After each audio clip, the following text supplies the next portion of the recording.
Welcome to episode 4 of the Party Wagon podcast, where we talk about all things TMNT, past, present, and future. I'm your host, Eric, from the YouTube channel No You Grow Up. And I'm the other host, Brendan, from the YouTube channel Brendan's Rambles. And before we jump into any Turtles news, which we have some Turtles news, some comic news, some toy news, just wanted to say this episode is going up on Valentine's Day, actually, the audio version.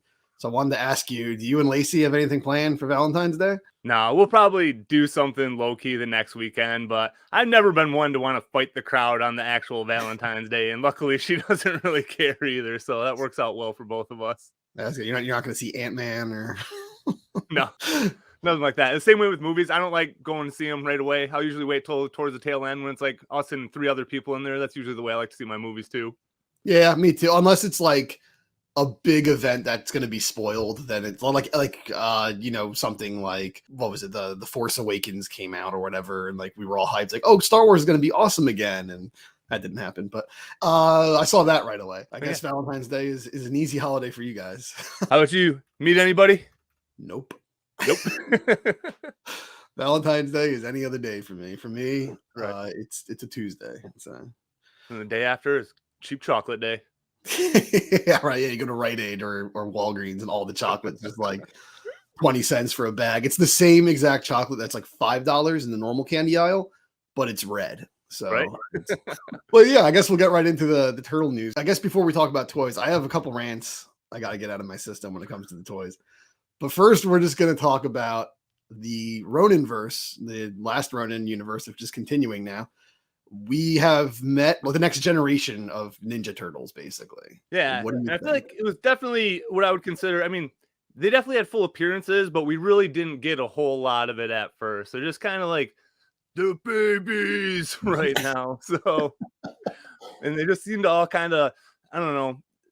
Like I said, it's going to be a little bit before I feel like we get any real character development. I feel like they're going to make it kind of a slow burn. So I've seen their design. Their names are what? Yi, Odin. Yep. Was Uno? Yeah, was it Moha or Moya or what? I don't know how you're supposed to say it. Moja. I don't. Yeah, the names usually take me a while to pick up on anyway, so it'll take me a while for them to hit. Odin is the one I can remember because I mean that's just a pretty easy name to remember. Yeah. So. And there's Uno. Uno is the other boy. Uno, yeah. So Odin and Uno are the boys, and Yi and Moha or Moya. I don't know how the hell you're supposed to say her name. The one that looks like a Reese's peanut butter cup. She's like brown and orange. Those are the turtles. It seems like as of right now, I can't really tell. It seems like Uno is kind of the jerk. Odin is the one who eats because that's a personality in the world of cartoons. The other two exist. I don't know anything about them yet. Yeah, the one thing I have to say I found weird. So have you seen like the actual comic page with them when they're like little kids and they're all like goofing off and then so I actually just recently this weekend read the first issue of the okay year, so you're much more familiar with them than I am. So yeah, you remember their names better than I did already. So why do they talk like cavemen? Is that just because like they're babies? I think it's because they're babies. I'm assuming that's why, but also because I mean I'm assuming they're having a fast evolution kind of situation too, you know what I mean? Like I know, like I imagine by the end of this arc they're gonna be fully grown, you know what I mean? So I don't know if there's going to be like time skips that happen, but I'd assume it's kind of like a fast grow up. So they're probably learning very quickly. But I mean, I don't know. It does seem more like exactly like they're trying to overplay the baby thing a bit to where, I mean, I almost feel like normal human babies can almost talk better than that to begin with. Yeah. Because they're just they're talking like you Tarzan, me Tarzan, you Jane. Like they're talking like, yeah, exactly. Like, we've seen them like grown up or teenagers, I guess. We've seen them as teenagers, and Odin's like huge. They're all different turtles. There's like he's a snapper, and then I think Uno's like an albino turtle or something. He's like whitish kind of. Yep, I noticed and, that.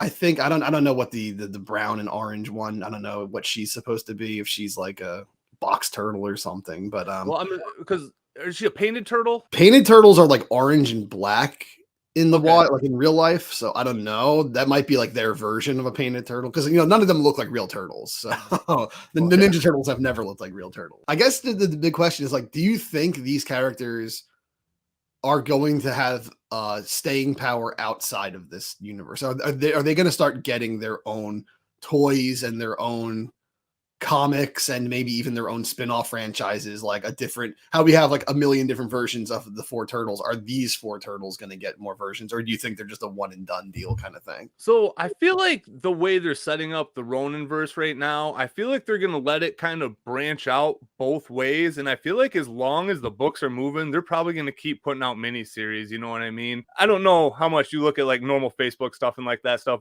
but there's been articles going around. They're like, four new female turtles replace the turtles and stuff like that. And like Which isn't true. Only two of them are female. yeah. Exactly. I wasn't even sure about the sexes at first either. I knew at least one was a female, but I wasn't sure about the others. It's hard to tell. Even Uno, the tall boy one, I thought it was a female turtle at first. Actually, when I saw it, I couldn't tell. Yeah, looking at their more grown-up pictures, the one kind of looks like Mona Lisa a little bit to me. You know what I mean? She does kind of have a little bit more of a feminine build. It looks like. Oh, that's a Yi. I think you're talking about. Okay, right? gotcha. So. Again, I don't know their names. I don't have them all lined up right now, other than Odin. So I can't say Yi without thinking of that meme. Have you ever seen the meme of like the bootleg Land Before Time ripoff movie? oh no. And the dinosaur goes like "yee," and that was like the whole meme. Like that's all I can think of every time I hear it. But yeah, but getting back to your question, I think as long as the books are selling, I think they'll keep that miniseries going. But I feel like that's where they'll stay. Like, yeah, I feel like when like Jenica came out, they really wanted to push her hard as the fifth turtle, so they did give her her own spin-off book. But the Ronin is already a spin-off of the regular ongoing series, you know what I mean? So yeah, I don't think they're gonna ever bring them back to the normal series because it's so far into the future, you know what I mean? So I feel like they are just gonna kind of stick to that Ronin verse, and if that end of the story keeps going well, I'm sure they'll keep going with it. yeah. I think people are like, there are some people, some diehard turtle fans who have this misconception. I think where they think like this is the new generation of turtles, and like they're gonna make a cartoon show of them and movies of them. It's like, nothing that is invented within the comics really ever gets that big. So it's like these days, I mean, the original turtles spawned all of this. Like exactly, Jenica has never like, appeared in like a Nickelodeon cartoon show or Yeah, like and I mean she's been around for going on like 3 years-ish at this point, maybe not longer. I mean, she came out in the late 90s of that run. So, I mean, she's been around for a while. And they added they put a Mona Lisa in there too. I think she was like a robot. Again, I haven't read that part of the story yet. No, Mona Lisa. I think you've been calling Venus de Milo Mona Lisa. Yes, Venus de Milo. That's what I'm thinking of. Yeah, yeah. I think you're talking about the turtles. Like, it looks like Mona Lisa. I'm like, Mona Lisa had hair. I don't remember any of them looking like Mona Lisa. I was getting those confused then. Yeah. See, this is where, just not to get too deep into IDW, this is where my problems with IDW kind of come with. And I had some problems with this in the 2012 cartoon too. I love the 2012 cartoon. It's a great show. But a lot of times these modern versions of Turtles, they try to like, oh, we're bringing this character back. But it's like, it's not that character at all. It's like, so Venus de Milo is like a frog. She was like a punk frog who was like taken apart and Frankenstein monstered into like a turtle Frankenstein creature powered by like a red gemstone that comes from a cosmic dragon or some crazy crap. And it's like, what the hell is this? Venus de Milo was just like a female turtle. Like, what is right?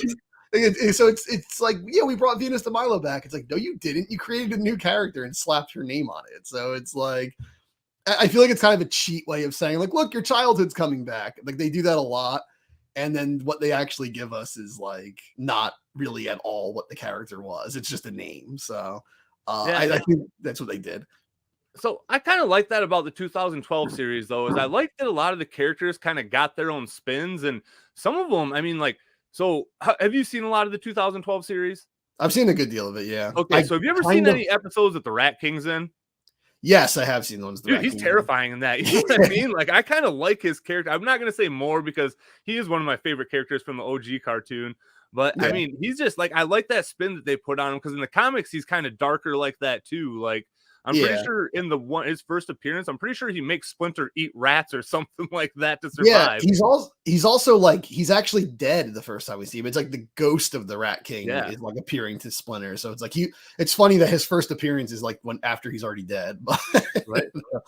Yeah, I think he always was a much more dark character. It's just like, I mean, even in like the first the toy line when he appeared, he was one of the grossest looking toys at that time. In the cartoon, everyone was like, made to be like much lighter in tone and everything. But Yeah, the Rat King, I think that wasn't so much that they were like reinventing him for the 2012 cartoon. More so, they were doing him a bit more faithful to all the adaptations that had existed already, and they kind of put them all together. Then you have stuff like Razar, where like he's Chuck Norris turned into Dog Pound, who gets turned into a skeleton wolf called Razar, and it's like he was just a baby wolf. Like, like why is he Chuck Norris now? But because again, in the 2012 show, that's one where he kind of looks like Wendigo too, doesn't he? yeah, he does. He looks like some creepy Wendigo. Yeah. So again, like I feel like I don't know. Like I said, that's kind of the thing that I like about the 2012 series is it does get a little bit more like I mean, I don't know what I want to call it. Definitely not hardcore is not the right word, but it is a little bit more like on that like kind of has like not quite as hardcore, but like a real Ghostbusters type vibe a little bit. You know what I Yeah, mean? Where it's like this is kind of creepy for a kids show. So yeah, his design is definitely real Ghostbusters. They had a few monsters and stuff that were like, whoa, they're going a little crazy with this one. yeah. But I do like that. Yeah, it's not so much that they made them dark. I just don't like when they change the characters so much that it's not even the same character. There are some characters like Worm and Mona Lisa that it's like, why'd you even call them that? Like, there's no reason for this character to be this character. But If it's not even inside the spirit of that character, then that's exactly how I feel about it. You know what I mean? Like there has to be some kind of spiritual connection one way or another for it to really resonate. Or like you said, it should just be an original character. yeah. I feel like the first 3 seasons they did it pretty good. There were some crazy twists like Irma and stuff. I was fine with that because that was just so mind blowing. But in season 4, that's the space season, right? When they're like traveling space and So that's yeah, because then 5's the one that's all like short story kind of Tales things, of isn't it? TMNT. Yeah, Tales of the TMNT or whatever. So season 4 is where they I just felt like they started to do that too much, where all these characters they were bringing back, like they were just like Toka and Worm and Mona Lisa and stuff. Just they're totally different characters, and they're just slapping names on there. Neutrinos also were like a microorganism, like bioweapon, like they weren't even characters. And it's like they just slapped the names on there, and it's just in no way the original character. Just like, look, reference, and you're happy now because you saw the reference. Also, I think that's just when the show started to lose me in general. I didn't like the writing as much anymore at that point and stuff. That's kind of the first 3 seasons. Like every time the 2 times I've tried looping through it, I'll like watch most of the first 3 seasons, and then yeah, I kind of start to fall off when they get into the space and stuff like that. Yeah. Like, and again, that's probably the bummer that caused that show to go downhill is they just got too far away from the status quo, and then by the last season, I mean, there was no continuity left really. Yeah, I think that's the problem. The last season, the highlight was Usagi, but Yeah. that was they kind of had Hothead. Again, there's like a demon, and like Mike calls him Hothead, I think, at one point or something, Yeah. but it's not Hothead. But anyway, we're going way off topic here. We'll do an episode about the 2012 cartoon at some point. But yeah, that's basically all I have to say about the new Ronin verse Turtles. I don't know much about them. I was just confused why they were talking like Captain Caveman, but yeah, and like the last thing I want to kind of touch on that is the point you made about like how everybody thinks like this is going to be their new push. I mean, like you said, they're not going to get action figures. We haven't even really gotten any IDW action figures to begin with. You know what I mean? Yeah, except for the Ronin. But yeah, exactly. But again, I mean, that was just such a gangbuster series. There's no way they weren't going to capitalize on that. But I mean, we haven't even gotten regular Turtles. And like I said, no, there's never been any type of Jenica character from any company. So I feel like if they were going to start anywhere, it would be with the more established character. If they have, again, I think it's going to be a long time before even NECA touches IDW. In they've had such a long run, IDW, but in general, they're not like by critics and stuff. They're not like the most successful or beloved version of the Turtles. I think there's people who love them. Don't get me wrong. I'm not saying nobody loves them, but I think like when you look at all like different facets of Turtles in media, that like the comics are probably aside from Last Ronin, that's probably where they've been struggling the most in recent years because the toys have been doing gangbusters. Well, actually, Rise didn't do very good. Toys have been doing gangbusters. Movies will always do gangbusters and stuff. So video games have been doing great. I think the IDW comics are kind of like probably the last license that people like NECA and Super 7 and stuff are even looking at to make Turtles toys of, probably. So yeah, and I mean, because I know for a while the run numbers of the main series were like in the tens of thousands. So that's a pretty, I mean, even by today's standards, not a great run number. And That's also probably because a lot of people like me, like I get the A and the B cover because I'm really there for the Eastman cover, and then I'll read the A cover, you know what I mean? So I Yeah, feel like they also just get a lot of sales through like variant covers and retailer exclusive covers and stuff like that too. So the amount yeah. of people that are actually reading IDW TMNT, I bet it's probably less than 10,000 people. It probably is, honestly. And I know they go crazy with the variant covers. Also, they go the last Ronin, they went nuts with the variant covers. But they made a whole book recently, an art book that's just all the variant covers in the Right? book. So it's like the IDW. I've heard IDW for a while, for months now, has been on the verge of bankruptcy. I don't know how Well, true that's been that going is. on for like years. People have been calling Yeah, for that. Like they're, yeah, that's been the rumor for a while. But I mean, I don't know. Hopefully, like I got a lot of high hopes kind of coming into this next arc and stuff like that. Like I said, I'm going to read Armageddon Game. Everybody's super stoked on that. And again, the TMNT, it's never going to be the IDW series, this Gangbusters comic. It's always going to be. It's backed by Turtles fans. You know what I mean? If you're not a Turtles fan, you're probably not reading Turtles books. It's not like yeah. other than the Ronin. There was a lot of spec in that, so I feel like that created a lot of excitement. But it really is just the hardcore TMNT fans keeping that book alive. And even then, like hardcore comic readers too. Like I read the Ronin because it was just such. I was hearing so much buzz about it, but I don't follow IDW normally. I don't Yeah. read. I hear like synopsis is what's been happening, but I don't actually like read the books. But anyway, I guess we'll get into. I have some rants to do about. I'm sorry, Playmates, but I got to get back on Playmates. So the new one, what is it called? Like what do they call it? The Like ultimate, their version of the ultimate figures or whatever. yeah, it's like Assassin Force or Shadow Ninjas or whatever the hell they're calling it. Like the line that's like the same, 6-inch figures they've been releasing for like since like 2008 or whatever. And just they have I the can't. Triceraton and the Shredder. And I saw them in stores recently, along with those like movie turtles where they're wearing the trench coats, the Mike and Leo who never wore the trench coat. I saw them in hand, and I had to say that Shredder looked so bad in person. The way of how short his mouth like guard is, he wouldn't have like a chin or a bottom jaw or anything. Like the guy who used to be able, like the old guy used to be able to swallow his own face.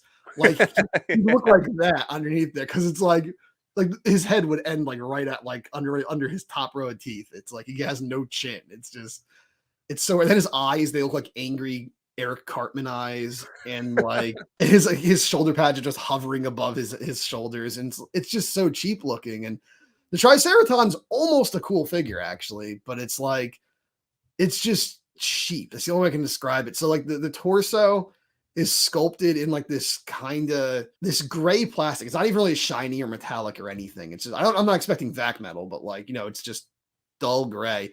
The only way I can describe it is like it's dollar store gray plastic, like that kind of like it's kind of swirly, it's kind of translucent unintentionally because it's just so weak and like, and then they just painted like orange at his chest, and it doesn't match the orange of his head at all, and like it's just too little, too late from Playmates, and they're charging $20 a figure, and it's like, well, we could just get the Loyal Subjects figures for that. Like that's if you want a lower end, like a cheaper quote unquote collector version of Turtles figures right now that's easier to obtain than NECA or Super 7, you can just go with Loyal Subjects. I mean, at that price point, that's definitely the move because you've already gotten a ton of volume out of that line. You know what I mean? Like, I mean, if you wanted to go all Loyal Subjects, you could have a pretty cool collection going right now from those figures. Yeah. And honestly, like they seem to be going in a positive direction. Like I said, I'm kind of keeping an eye on them from afar, and I'm definitely going to grab that Image Casey. But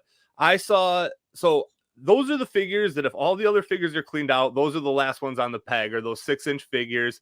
I've seen those at my Target. I've seen those at my Walmart today, which my Walmart finally just stocked for the first time, which part of the problem. Oh, I've seen the storage shells come back. I haven't seen the pizza launchers come back. Yeah, so today's the first day I saw the pizza ones. So I grabbed all 3 of those, and I said this on the live show on Toy Domination, but I saw the storage shells. I was so excited to get them. The case just got put out. There's 2 of each. I was looking through, grabbing the best cards, and I ended up with 2 Michelangelos instead of a Donatello because I'm a moron. So Oh crap.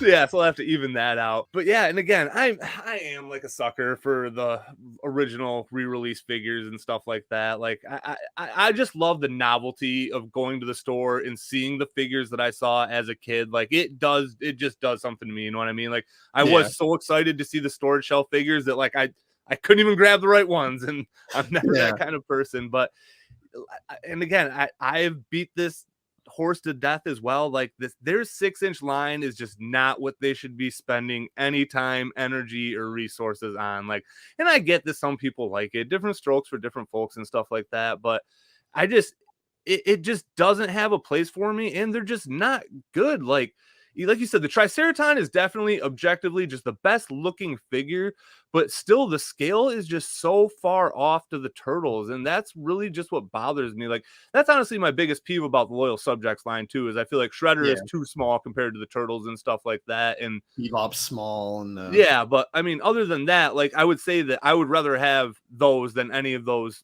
Playmate 6-inch figures for sure. And again, I don't know why they just, because clearly the old school OG Playmate stuff is moving. You know what I mean? That stuff is not sitting on pegs. It's moving fast. Oh So I yeah. don't know why, if they're just going to do the lazy thing, that's what they should be doing, is just whatever molds they have left, start filling them with plastic. And I mean, if that's the bare minimum you want to put forth, at least that gets people excited to get figures that they might want for Playmates that are just insane prices on the aftermarket. Like I don't know what the pizza tossers go for with all their pizzas working. I mean, I would imagine they're probably around $40 a pop at minimum, Yeah. but just being able to get a brand new one for $15. Like, I mean, again, I don't consider that an OG figure. I'll never display it with my OG figures, but if I never get those pizza tossing figures, like I'll still have something that just gives me that nostalgic vibe. It's been honestly, I already have, all the storage shell turtles with all their pieces and stuff. I saw storage shell Leo on the shelf and I was like, I was so tempted to buy it just because it's like, oh shit, it's a vintage turtles package in 2023 sitting on the shelf. It looks like my childhood just hanging up in Walmart. So it was like, I had to stop myself because I had to be like, dude, I know it's only $10, but you own it already. You own the real one. Like you don't need this. You're running out of room as it is already. So I have to say, actually, I've seen the Bubble Walker Krang for Loyal Subjects already. Real quick, just a side note thing. I was at a toy store by me yesterday, and he had it out like on the shelf, like out of its package, and it's way too big. Like he's humongous, but it looks fantastic. I think objectively, it's probably the best. It's better looking as a Toon Krang than NECA's. Actually, it's just too big. He's massive. So, Yeah. Is he like as tall as the turtles are if he's standing straight up? yeah, basically. So like their heads are like this big. Krang himself is like that big. So it's like he's just massive. So I don't know why they're doing that. They have much better luck putting out like you said, the vintage stuff. That stuff flies. Like I never see it show up. But unfortunately, the vintage re-releases is what leads me to my major rant that I have so many problems with. So recently, Playmates claimed they were reissuing the vintage giant turtles. Anyone who grew up when we grew up in the late 80s, early 90s remembers the giant turtles. They were awesome. They were, these big vinyl, hollow, beefy figures. You could just beat the crap out of them, and they were super durable. And they had the cloth belts and everything, and they were just huge. I have a whole list of flaws with them, and I'm gonna go in order of worst to least egregious, I guess. The worst thing is every single one of them, all 4 of them, have Raph's head. They don't have their unique heads anymore. They just took Raph's head sculpt and copied it 4 times and just colored them differently. That's inexcusable to me because it's like that was part of the original lines that the turtles all had different faces and different expressions and stuff. So you're just essentially buying recolors of Raph like 4 times now. My second biggest problem is they're smaller than the old ones. They're not the same scale. So it's like they're noticeably smaller than the old ones. Another problem is they don't have the cloth belts anymore. The belts are sculpted onto them, or like it's a separate piece, but it's like connected to them. It's plastic. I didn't even notice that. I saw them today, and I didn't even because I kind of overlooked them right now anyway because again of all the things I'm spending money on right now, that's at the backest of burners for me. So The price isn't bad. I'll give him that. I think they're like $25 exactly. That's why, I mean, eventually down the road, if I have a couple extra bucks, I probably will grab at least the RAF. The problem is, well, you're getting RAF whether you like it or not, because all four of them are technically RAF. The problem is like I feel like, because you know it's hard to get those vintage ones with their accessories or with their belts and stuff. This would have been a great way for people to get new belts or new weapons for their vintage ones. But everything is scaled down and the belts are connected. They're plastic and connected to the figures. They're like rigid that kind of plastic. It feels like if you smashed it against the table, it would just shatter into a bunch of pieces. Like it feels like it's a popsicle or something. It's just going to break apart. And they did it even for like the shell. The shell isn't painted. It's like a separate yellow piece of plastic just stuck onto them. And they're not made out of that like durable vinyl anymore. The old ones were. The old ones were hollow. They didn't even have seams on them. They were just stuck together like hollow vinyl. These new ones are just like generic like action figure plastic. So it's like your kids aren't going to be able to beat them around the way they did the old ones. The arms will break off and stuff probably, and they'll chip. And I mean, the old ones got paint scuffs all over them all the time. But still, it's like my big problem, I guess, is they're fine if you just want to get your kid like, you know, something fun. If you're a casual fan who doesn't care about like turtles, you don't still have your collection. You're just like, oh, I had this as a kid. Let me get it for my kid. They'll have fun playing with a toy that gave me joy when I was little. But if you're like us, if you're weirdos like us and you still have all your childhood toys and stuff, or you bought them back and stuff like that, if you're a collector, this isn't what you want, because that's what you're going after. Is like, here's a way to get your childhood back. But this isn't our childhood. These aren't the figures we grew up with. This is just lies. So it's like the storage shell turtles, those are basically the toys from our childhood. The paint's a little different and stuff, but they're essentially the same figures. These are completely different. The different size, the different head sculpts and stuff, like the plastic belts, they're not the same. And you know, it's not the biggest crime. It's just a dumb toy for like $20, but it just seems like your intention is to bring back something classic from the 80s, but you're not doing that at all. You're saying you're doing that, but you're not doing that at all. So that's my problem with it. It's just like, what is the purpose of these? I guess they just think people won't notice, but so I take it you probably have a life and don't spend a lot of times in Facebook groups, do you? I have not used Facebook in like 7 years. Okay, well, good for you, because then your mind's probably not poisoned like mine is. But so these things are, I mean, people are just going apeshit for these things, man. Like they are the one thing where, like, I don't know, people are going nuts for the giant sized turtles. And like you said, like, if I wouldn't have found my giant size Mikey, my original one, like I probably would feel differently about these ones, because I could be like, okay, here's my chance to get what's very expensive right now for figures.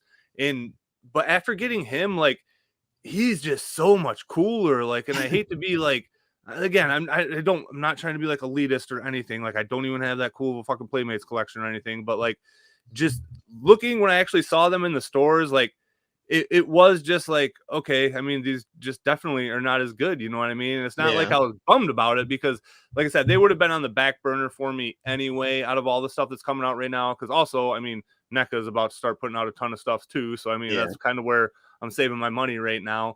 But like you said, these turtles, they're not even the same molds to begin with. They clearly made brand new molds to do this with. Like, they're totally different size. And that's the first thing people really started pointing out in groups. They're like, whoa, these aren't the same molds. They're a different size.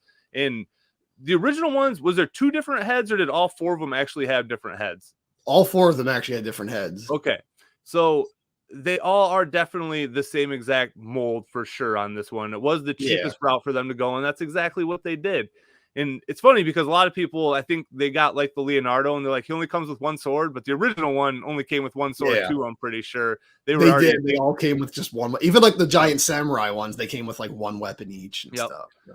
And this one, again, like, because again, it's not this is easy stuff for me to be like, okay, if I don't like it, I just don't care. You know what I mean? It's not like Super 7 to where we get 10 figures a year. Each one really matters to me. You know what I mean? Like, so if one of them is jacked up, it's a bummer.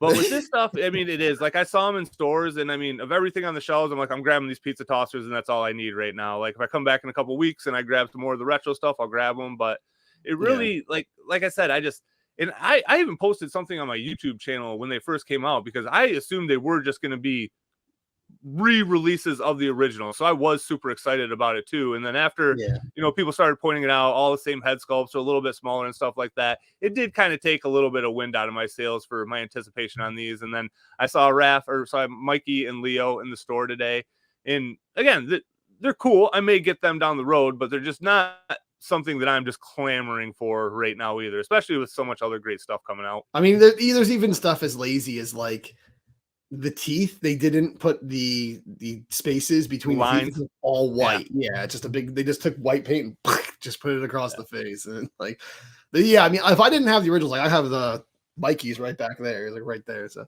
is he the only one you have too? He's the only one I have also. Yeah, crazy. I got him for a great price at a mall. They were doing like a show like in the halls of the mall, and like a toy show. And I got him for it was like $25. I got him for. Whoa. The belt, the nunchuck. He has like a little bit of a scratch on his nose, and I think he has like a scratch on his shell, but like it was an insanely good. This was like 2019. I got him. Yeah, usually you can't even get a naked beat up one for that. I mean, even in that ballpark. So that was the same year they got the giant Bebop and Rocksteady down there behind me, and I got them together. Those are the really hard ones to find. I've never seen those anywhere ever. They don't have their weapons, but I got the big ones, and they're in pretty good shape. Rocksteady has some green on his nose. He was beating up some turtles. I got both of them together for like $111. And then the woman I bought them from threw in, free of charge, the giant movie Raph and movie Leo as well. So I got 4 giant figures for $111. It was like the craziest bid I ever won on eBay. I don't know how I got that. Well, that was an eBay bid? That was an eBay bid, and I got them because she said that like they were getting married, and she was throwing out everything he ever loved, I guess. So she's just selling, like, this is all your stupid crap. Let's just sell your crap. Oh, so God, not even getting good value for it either, just to add insult to injury. She sold his childhood memories for $111. So I bet they're not together anymore. I don't feel like that's how a lot of happy relationships start. Yeah, I'm just gonna throw out all your crap. But I mean, I loved it. I benefited from it. Yeah, the giant turtles, I guess. Like, yeah, they seem worse to us because we have some. We both have Mikey. We have the original ones. I have the giant Samurai Leo also, who's like weirdly a lot smaller than the other giant figures. That's kind of how the new giant ones. They're the size of the giant movie 3 turtles, kind of. Yeah, I guess I've never seen the Samurai ones in real life either before. They're rare. I found that at a comic shop. Yeah, it's not worth, I guess, getting that mad over the new ones because, again, I'm just not going to buy them. Like, I just don't care. But at the same time, it's just kind of aggravating because it's just like, once again, like, Playmates, what are you doing? Like, why are you cutting so many corners? Why are you being so lazy? This is like your only franchise you do anything with anymore. So like, I feel like you're almost too rational of a collector. You know what I mean? Like, you make it sound so easy when so many of us just have the sickness. You know what I mean? And that's why these figures are moving, because people like me just have the sickness. And even I have self-control a little bit. Yeah. But like I said, like in Facebook groups, like these are the things that everybody is the most hyped on right now. These quarter scale figures, like, or not quarter scale figures, but these giant sized turtles. Like, I'd say even more so than the pizza tossers or the storage shell, those seem to be the ones that people are clamoring for the most right now. And they're honestly, and here's the other thing about this stuff. It's going to be plentiful. Like, I feel like this stuff is going to end up on clearance. Yeah. I think it's going to be overproduced, honestly, because it's going to other than Mikey's an exclusive and the pizza tossers are exclusive, but they're going to Target, Amazon, and I'm sure that's free reign for anybody else that wants to get on them too. You know what I mean? Yeah. Oh, every like mom and pop toy shop's going to have them and stuff like that too. So, yeah, I don't think it'll be that hard to get them. And again, like at Target, you're probably going to find them on clearance for like, $16 at some point or something. So that's the other thing I was surprised that both Target and Walmart, they put out a lot of peg space for these, which was very surprising. My Walmart has, I think, 6 different pegs, and then a shelf for the storage shell turtles, and then another shelf for both Leo and Michelangelo, the giant size one. So I mean, for Walmart, that's a lot of shelf space that's taken up right now. They must have had to have thrown out all the whole aisle of Lightyear figures that have just been sitting there for a year because no kid wants them. Yeah, It's still funny every time I go to a toy store. Just like there's a whole aisle of just Lightyear toys. so Like, dude, much. just get rid of them. Like Disney, cut your losses and just throw them out. Like, Well, dude, I mean, that's one thing I'll never understand is the clearance system for stores because I don't understand how the GI Joe classified Snake Eyes movie figures are still on the shelves from almost 2 years ago at this point. Like yeah, nobody's buying those. Like you can't even sell those for half off. Like I don't understand why they're still allowed to clog up peg space. Like I don't yeah. understand the way Walmart and Target do things sometimes with their clearance. Yeah, I don't get it either because you have like on the topic of like Disney toys, like kids toys. Lightyear, they're so stubborn. They cleared so much space for Lightyear Yeah. in every toy store, and that movie was a massive flop. So was the movie Raya and the Last Dragon, which came out like the year or two before it. But they made like two pegs for toys of that, and then they disappeared like immediately. So it's like I don't know why they responded to that flop well, but then they didn't respond. Maybe because Lightyear is a Toy Story property and Toy Story classically sells a lot of toys, maybe. I don't know. I've never collected those kinds of toys, so I don't know. Maybe that's why. Maybe they just overproduced the toys because like, oh, Buzz Lightyear, he's a hot selling toy. We're gonna make a ton of Buzz Lightyear, and nobody wanted them. So, Yeah, and I mean, again, I haven't even seen the movie, but I know it me neither. definitely underperformed by a long shot. So, Yeah. and I'm sure they probably anticipated because I'm assuming that allocation for shelf space they paid for way in advance. You know what I mean? So they Yeah. probably are like, this movie's going to be a hit. These toys are going to keep going, and it just didn't happen. But they already had the shelf space, so It kind of bums me when like how they prioritize what they're gonna overstock and what they're gonna understock sometimes because there's just certain stuff like there was the Loyal Subjects Beetlejuice, the animated series figures. They've still only put out Beetlejuice. I don't know when the hell the two Lydia Dietz ones are coming out. I want both of them, but she's just not showing up, and I don't know why where she is.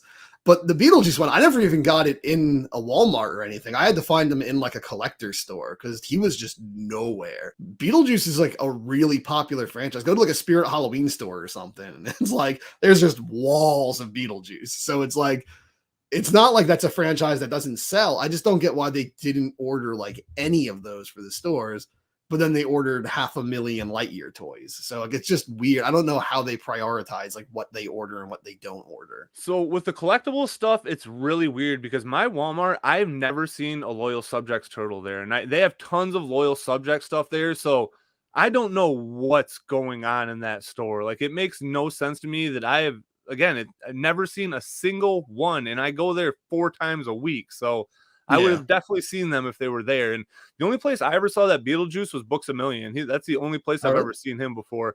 And that's I don't honestly even where know. I've seen all the Loyal Subjects turtles that I've ever seen is there pretty much, I other don't than even know what Target the when I hell. got the ref and the 3D glasses and stuff like that. Oh, okay. I don't even know what the hell Books a Million is.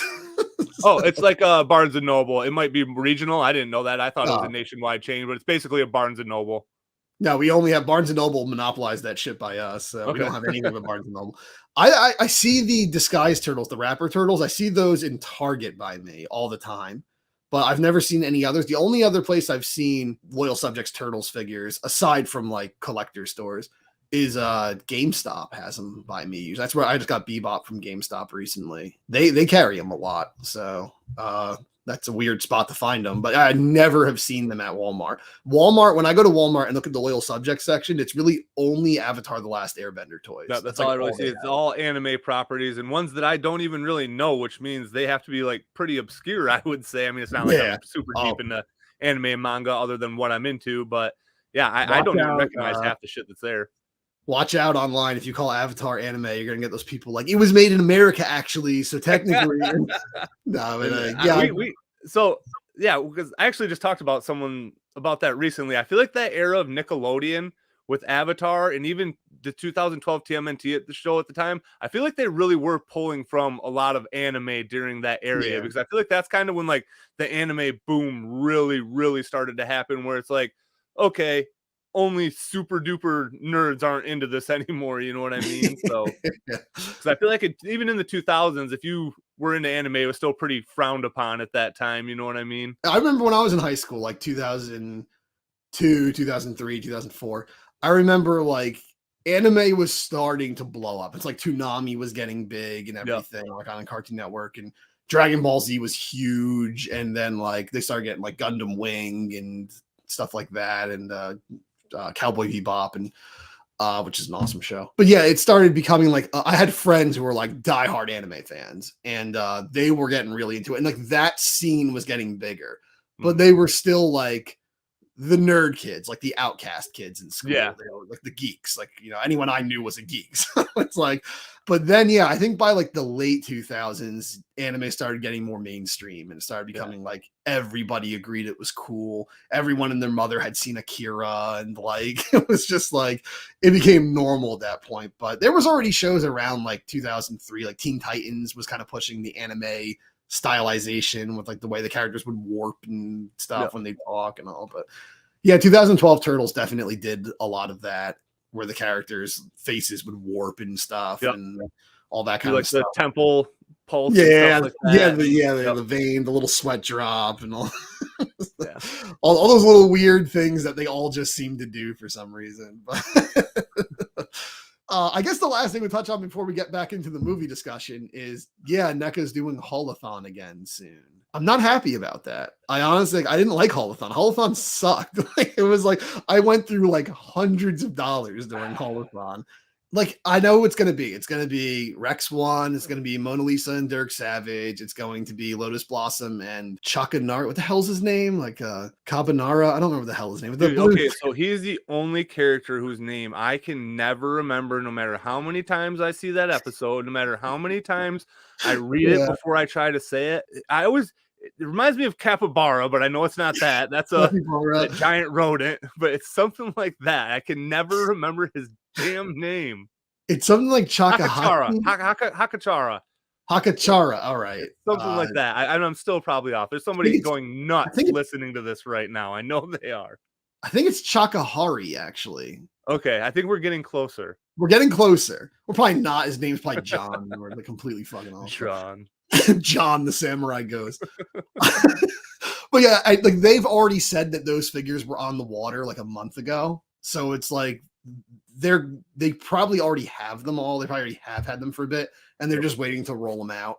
I think Donnie as the Invisible Man is going to be part of it. I think probably Man Ray for the Archie line is going to be part of it. They did it last year. They put out like, Jesus, so like it was like thousands of dollars worth of turtle stuff alone, not counting the Gremlins and all the other stuff they did. So it's like, if you actually bought all of that and did all the pre-orders, including, you know, like Usagi, the Neutrinos, the Crooked Ninja Turtle Gang, the Smash and Zack, if you pre-order the Party Wagon, the Secret of the Ooze Turtle, Secret of the Ooze Shredder, then got like the Glow in the Dark Muckman, you got the Mirage Fugitoid, you got they brought a lot of things back, like the Channel 6 News collection. Rat King and Vernon came back.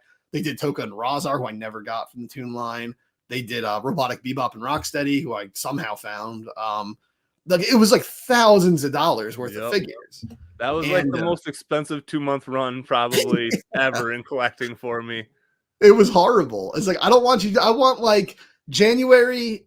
We get Rex 1. February, we get Mona Lisa and Dirk Savage. Like that's what I want. Like one or two a month, maybe. Like don't not release stuff for 7 months straight and then just pour everything you have on a shelf out at once. Like I hate to say it, but it's inconsiderate towards collectors. It's just like, oh, you nerds have money. You can just pick it up. You're going to buy this shit anyway, right? And it's like, dude, I don't want to sell a kidney just to get a Mona Lisa toy. I mean, I might, but I don't want to do that. So it's like, I don't know. Like I hate that format, that whole, because also a lot of that stuff, like Robotic Bebop and Rocksteady and Toka and Razar, they didn't hang around after a Holothon. If you didn't catch them during Holothon, they were gone. Like they're just not on shelves anymore.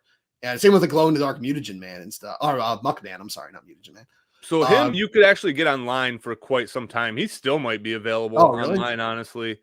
That's the thing. If you haven't checked out Target's website lately, they have a lot of their stuff available now. Like you can get Vernon Rat King online. You can get a ton of sets online. I was very surprised to see what's still actually up on there. But okay, here's the best advice for Holothon and what I learned last year is that really just focus on the Target exclusive Toon stuff, because everything else is going to go to other retailers. Like that Donnie Yeah. you mentioned is going to go to retailers. Any of that, the Mirage, or not the Mirage, the Archie stuff, that'll go to other retailers. Like, so I'm really only going to focus on trying to get as much of the Toon stuff as I can, and then later down the line I'll try to pick up everything else. I think the black and white Usagi is the one thing that's going there that I really, really, really want to. Oh yeah, but I hadn't even heard of that. I didn't even know they were doing that. Oh yeah, so they did a run on Stan Sakai on his website, did a run of signed ones and stuff like that. He had like a ton of different price points and different, like you could get one with like an actual like the remark on it, like where he draw like a little drawing on it and stuff. Cool. I thought you were gonna say you get one with an actual rabbit in it. All right. Yeah, so the regular standard edition black and white Usagi is gonna be coming too, but like I said, that's going to be my goal. Sorry, guys, my cat's going nuts.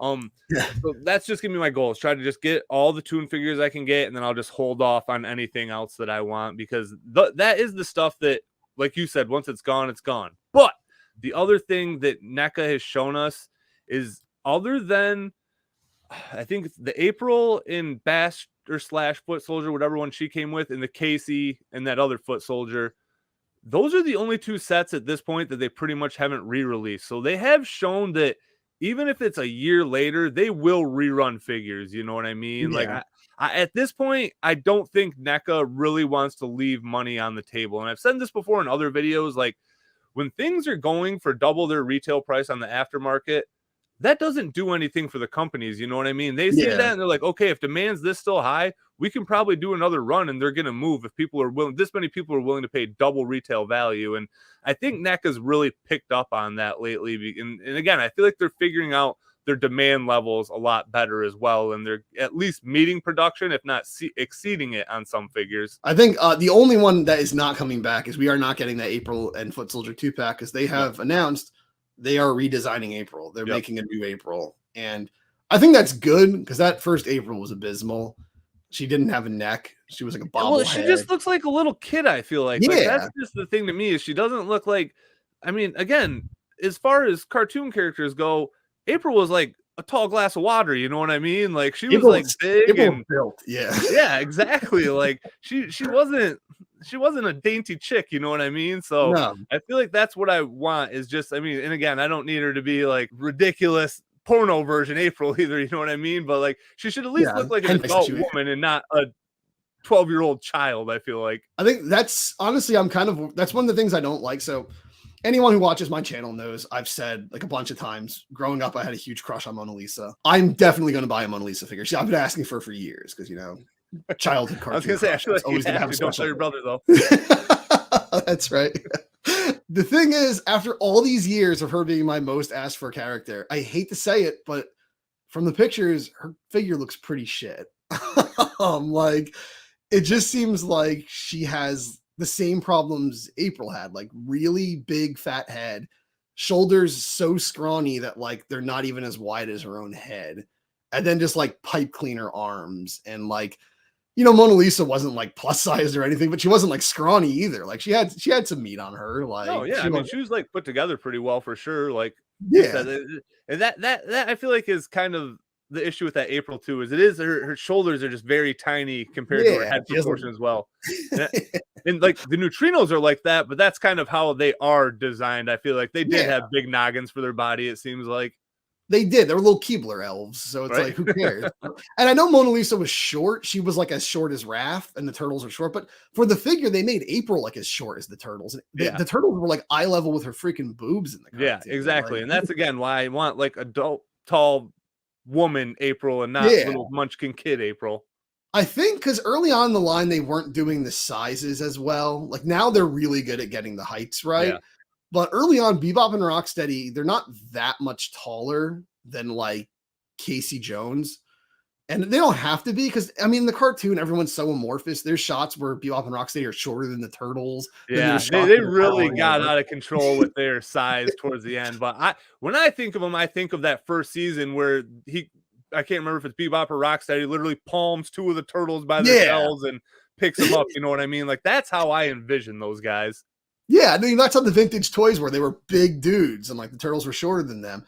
And in the original one, the NECA figures, they weren't that big at first. And immediately then they made Leatherhead, and Leatherhead was humongous. Casey Jones, I think they don't want April to be as tall as Casey because they want Casey to be bigger. Yep. But the thing is, they don't want Casey to be as big as the mutants. So they have this weird balance there with the human characters of like, well, April has to be shorter than Casey, and Casey has to be shorter than the mutants. So now April's just like 4 feet tall, and it's just weird. It's like she has to be taller than the turtles. Like that's just the way it has always been. So, well, unless it's the Michael Bay ones where like they're like 5 feet taller than her, but but yeah, like it just seems weird. I'm hoping the new April will be, she doesn't have to be as tall as Casey, but maybe like not that much shorter than him. Like I know it's a little weird. You think Casey should be taller than April, but I mean the Super 7 ones are pretty good. Like he's taller than her, but he's not that much taller than her. So like we said, like Irma's considerably shorter than April, and she's still taller than the turtles. So April's a tall girl. She's built, Yeah, exactly. I always pictured her about 6 foot tall. Like you said, I would rather have her be closer to Casey's height than the turtles' height. You know what I mean? I would rather still have her be on the taller end. Because again, I mean, I feel like she was about the same height as like Vern and stuff like that, wasn't she? Yeah. I think so. Vernon was a tall dude, so maybe Vernon might have been like slightly taller. I don't know. Like Vern was the shortest out of the bunch, definitely. But she was tall. Yeah, she was a tall character, and I don't get the shoulders. I still don't get like she has like 10-year-old girl shoulders, and it's just like. Not only should she have normal woman shoulders, but she also had that big baggy jumpsuit with the sleeves rolled up. So her shoulders should look even bigger, actually. So it's like, it's just so weird. She's this little stick figure with a big head, like in the NECA figure. And Mona Lisa's kind of looking like the same thing. And it's like, I don't know. I just don't like how tiny and scrawny those figures are. The female figures are just so scrawny and twiggy. I just really wish they'd make them better, but. I feel like that's kind of a syndrome with a lot of lines. Like I feel like the female characters are always the hardest to get right, and it just seems like they do just get the least amount of attention to. You know what I mean? And for the record, I again, it's not like April's the most exciting designed character, especially. I mean, could you imagine like you're looking over some guy sculpted Ground Chuck and you got April, you know what I mean? Like exactly. I can understand like the lack of motivation. I feel like that's exactly what it was with the Horsemen, you know what I mean? Like they're doing all these awesome sculpts and Corn Boy's just like, fuck, I gotta do April. Like yeah. She's not the most fun one. Like you gotta make her as good as she can be. Yeah. And I feel like if you do a good job of making April, fun and appealing, people will like her. Everyone loved her in Shredder's Revenge because they just made her fun and goofy and they embraced her design and everything. So I will say Lotus Blossom looks pretty good from what I've seen. She looks like the best female figure in the line so far, I think. She looks, which is weird because I wanted her, but at the same time, I always thought she had kind of a boring design in the cartoon, like a little lackluster. But she ended up being the best looking female figure in this line. So anyway, I think it's time to get back to the movies. Picking up kind of where we left off last time, we were talking about the first movie, and I think one of the things I was talking about is how when I went back and read the Mirage comics, how mind-blowing it was that that's the source material that they drew from, because I had no clue until my early 30s, the first time I read Mirage. Crazy to see how they picked what they picked to put in and just how well it turned out. So if you've never read the Mirage books, the overarching arc of the movie is essentially the first comic. Like it pretty much, it's the first comic is a very undetailed story of the first movie. All the rest of the books 1 through 20, with the exceptions of there's a lot of like one-off random stories and stuff like that. That's kind of what makes up the scenes of the movies, is like the scene where Raph kind of goes off on his own, fights Casey and stuff like that. That's the Raph micro series, the one shot, the Raphael one shot. Like that's based off of that whole comic, is that whole scene. And just seeing how all that stuff came to be, like, I don't know. It like I said, it just felt like my whole life kind of coming full circle at that moment, figuring out that that's where it all came from. Yeah, that was like even more like we were saying in the 87 cartoon discussion, that a lot of people don't realize that the Mirage comics were, even though they took themselves very seriously, they were a parody of superhero comics further proving that is when they did those one-off issues, they'd be like #1 in a one-issue miniseries and stuff. Like they're making fun of how complicated like comic books got. Right. But yeah, because yeah, Raph was the where he meets Casey. That's directly lifted from that one-off, and then the Leo one like that, the #1 in a one-issue miniseries. That's what they turned into Raph getting jumped by all the foot soldiers and crashing through April's apartment and everything. So it's weird because the beginning of the first issue is essentially in the movie, and the end of the first issue is essentially at the end of the movie. But in between, there's a bunch of stuff that happens later in the comics crammed into that story, kind of to make like the ultimate Turtles vintage story, the ultimate like Mirage story, basically. So That's kind of a good way to put it. That's exactly what that first movie is like outside, because that's the first 20 issues are kind of what Eastman and Laird were most involved in. And then after that, they kind of were just more so overseeing it. And a lot of other people were writing the book and drawing the book and stuff like that. And they came back for that last arc, the City at War arc from 50 to 61 or 62. I can't remember exactly how many issues are in it. I think 61. Yeah.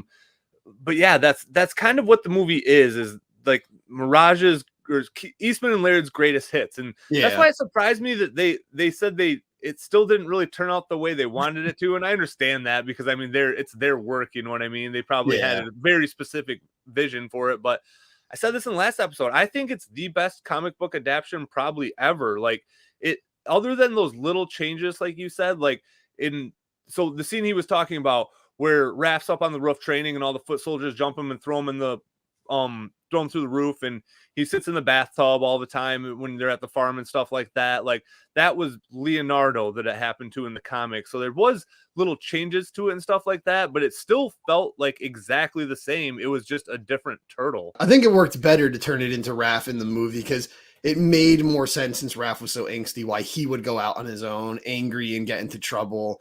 And then it sets up the whole story of like, do we see how much Leo actually cares about Raph and everything when he's unconscious? Because the last thing he's afraid Raph might be dead at that point, and he's thinking like the last thing I ever said to him was I told him that no one needs him, like who needs him, get out of here and stuff. So it's like you can tell like how like Leo just feels terrible that like he thinks his brother is gonna die, thinking he hates him or something. So I think it worked better to turn that into Raph than leave it as Leo in the movie. Also, I don't think they wanted the leader to be out of commission for a portion of the movie, probably too. But we touched on this before too. Like this is where the movie could do a lot more development than the comics could. So 20 issues of comics that are 40 pages a pop, you know what I mean? That's a lot of storytelling, but it still just doesn't do what a 90-minute movie can do. What you can convey in that is just so much more than what you could do with the comics. And like you said, it fit that version better. Like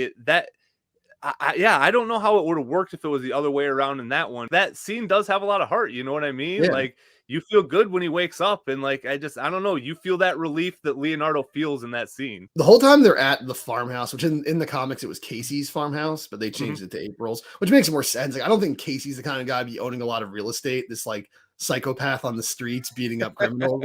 I don't think he's like he owns all kinds of real estate. That whole scene when those scenes where they're on the farm, everyone kind of, even like the color scheme is kind of like it's almost it's always at sunset, and it's kind of like we almost feel like everyone's tired and we're tired with them. Like we went through everything they went through with them, and like we feel like when April's like talking about going over like reflecting on everything that's happened, and she's doing the drawings, sketches, and all. It's like we feel like, oh yeah, man, so much has happened, and this is like a little bit of downtime before like the crazy part of the movie happens and stuff. So it's like I really like the farmhouse parts. I feel like that has some of the most like genuine emotion of the movie, where it's like, I know people will joke, it's like, okay, it was a toy commercial movie for kids, but it's like, no, I think it's still an effectively emotional moment in the movie. I think like like Leo waiting for Raph, and then Raph finally coming to out of his coma, and Mikey being so bitter, and them having the talk with Splinter at the fire and everything. Like I think there's a lot of genuine emotion there. Even Casey and April, getting all cutesy with each other is kind of heartwarming too, but like in their own weird way. But Yeah, it's nice. It's like all these people have been like through a horrible thing together, and they're just trying to pick up the pieces and like be a family. And it's I don't know, I think it's really heartwarming. A lot of movies tend to lose me between the second and third act. Like I feel like Yeah, because when you follow the hero's journey or whatever, like that's where the falling action usually is. And even that chunk of the movie, like you said, it's one of the most memorable chunks of the whole movie. And it's when they're most away from the status quo because yeah, they do a lot of character development in that one. You know what I mean? And it kind of helps that April speeds it up with the narration and stuff like that. And again, that's another issue of the comic. That one issue is just her telling yeah, all those stories, drawing the turtles and stuff like that. Thing that I think sets up what you just said is that right before that is probably one of the most intense scenes in the movie. And I don't know if I've already called something else my favorite scene or the best scene in the movie. I think I might have called the fight with Shredder, which I mean, the climax is great, but like the yeah, scene when they're in April's second time around the junk shop or whatever, yeah. in Tatsu and the foot soldiers show up. That is, I'm getting goosebumps just thinking about it right now. When that piano kicks in, like, oh my God, man, like the fire starts, Casey shows up. Like, I get goosebumps every time I watch that scene. I'm covered in goosebumps right now just talking about it. Like, it's such a good scene in the movie. And that really does, like, because again, fire is always stressful in general, you know what I Yeah, mean? But like, you just feel like, oh my God, like they're gonna burn alive here, like they're not gonna get out. And I mean, as kids, you think that; as adults, you know they're gonna. yeah, Like the story goes on, and even just when they're driving away, when April's looking out that back window, just watching it burn, like I mean, it is like I said, for a movie that was made to be a silly kids movie, like it has a lot of heart and a lot of feel in it. it does. Yeah, yeah. That's honest. That's genuinely like that's a big moment because you put yourself in April's shoes and you think like, okay, there's a no going back now. Like I don't have a normal life anymore. Like Yep. this, like I'm committed to this. And yeah, and it's already bad enough that like, all right, you have ninja problems. Now you have the whole building's falling apart problems. Now you have fire problems. Now you got called and got told you're fired. Like it's just like Yeah, how much can go with the wrong? answering machine hanging and tingling. Yeah. Like how much could go wrong in 5 minutes? It's like it's and Raph's in a coma. It's like wow, everything just went from great to zero in like a few seconds. I guess not great. Splinter was already captured, but Hey, something I never thought about. How did they get Raph out of there? how do they get? Did someone drag him out? Because they Because crawl through that like crawl yeah, space trap door, you know what I mean? Like, do they just shove him through and just push him I don't along? I've know. never really thought about that before. They just pop him in his shell and roll him out. Like Oh I have man. no, I have no idea. That's a good question. I wonder, do they show like one of them carrying him or something? I don't I can't remember. think of it at all. Like, I feel like they're just laying there when Tatsu and Shredder or Tatsu and the foot soldiers show up, right? Yeah, I think so. Yeah. Because then Casey Jones stays behind because Leo's like, you come in He's the and last one out, yeah, because he goes, "I'll yeah, cover you up," but then he leaves 2 seconds later right behind him too, so yeah, which is kind of funny. It's like, well, you have, three guys here who have literal armor on their bodies, and the human is covering them. The human with a baseball bat is covering also, there's them. 80 foot soldiers in there too, and just one Casey. Like, how did they not just jump him? It makes no They sense, did a great job of establishing how badass Casey was in that right? scene. Because it's like, wow, this one dude with sports equipment can take out this whole army of ninjas. So it's like they really established, like, okay, Casey's badass. Like Casey's on par with the turtles. Like, yeah, I don't know. Everything about that movie was just like I said, it's so easy to just look at it now and be like, oh, it was a cheesy, pizza commercial and toy commercial and stuff for kids. But like, no, you can tell a lot of love went into that. I think that's one of the things I like is I'm not saying I don't want to disrespect the Mirage comics because they're amazing and we wouldn't even have this, this movie without the Mirage comics. But I do think they do add more personality and more emotion to all those situations than was even in the Mirage comics. Because like I've said, the first issue, it's a good issue, but it's so like just breakneck pace and there's really not a lot of character. It's essentially 4 Batmans versus Ra's al Ghul is like basically what that first issue is.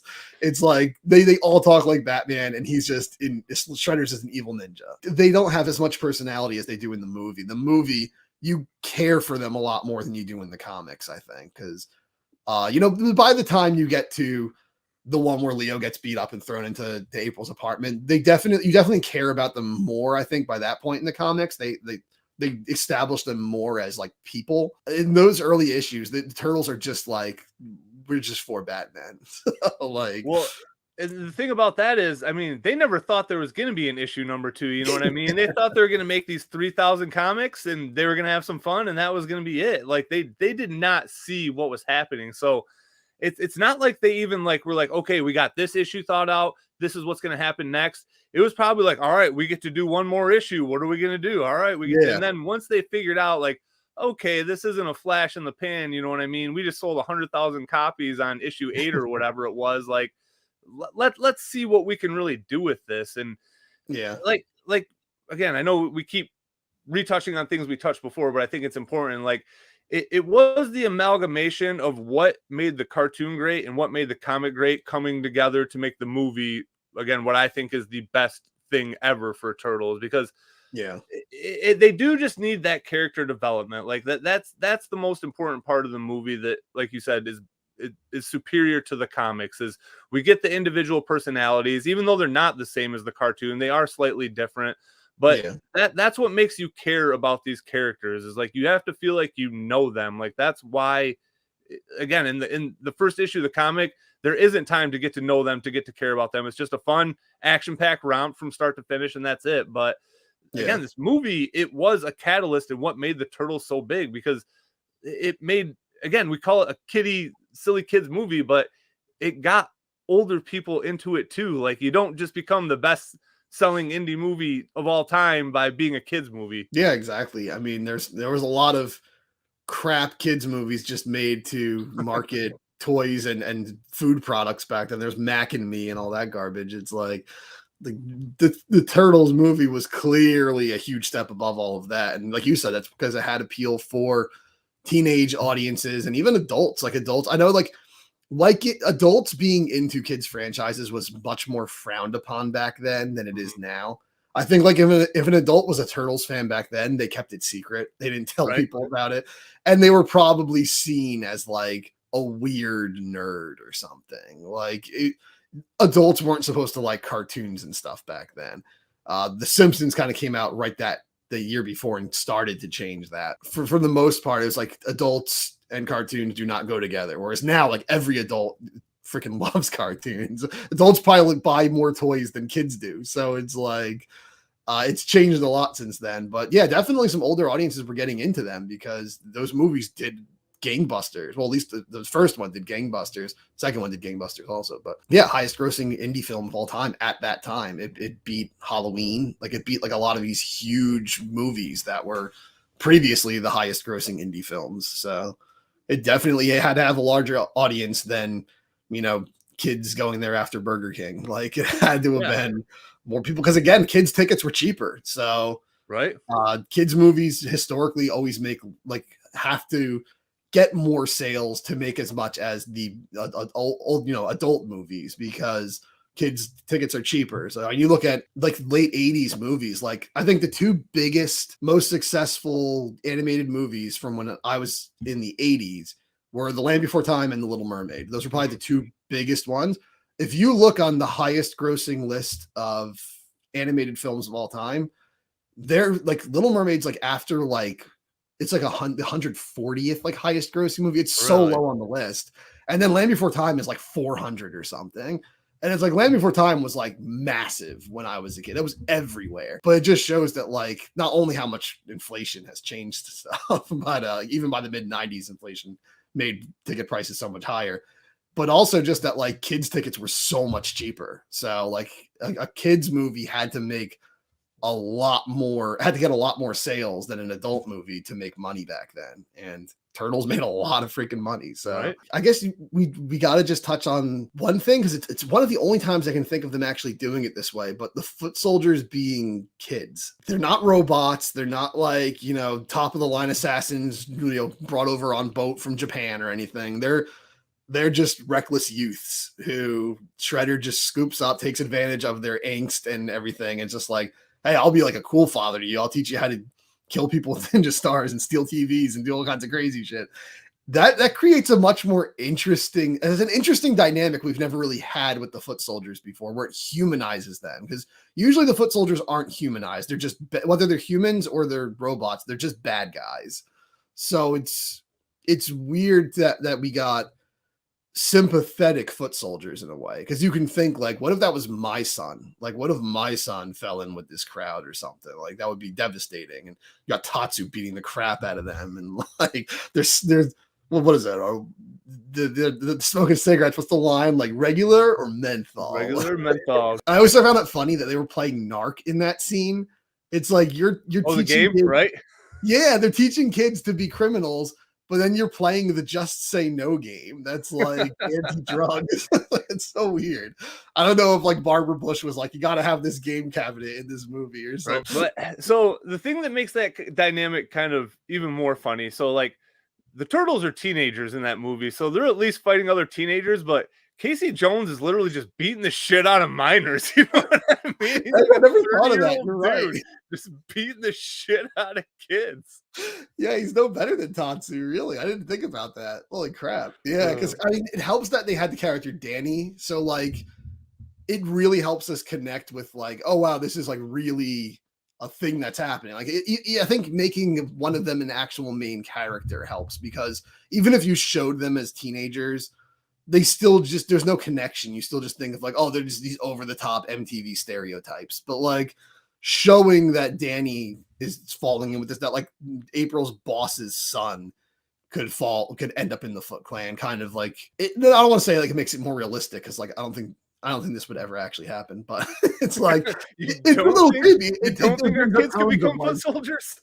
Yeah, but it brings up tones of like your kid could get in the gang or something. So it's like I guess like it just makes it a bit more personal. I think it's a bit more relatable for the parents watching it. That's like, oh, this is a bad guy. He, like, imagine if he was corrupting my kid. Like, imagine if my kid got involved in some criminal organization underground or something and manipulated like his teenage mind, told him all the things he wanted to hear to, you know, get him to do terrible things. So I just think I don't have too much to really say about it. I just always thought that was interesting, because it's the only time we've ever seen that done with the foot soldiers.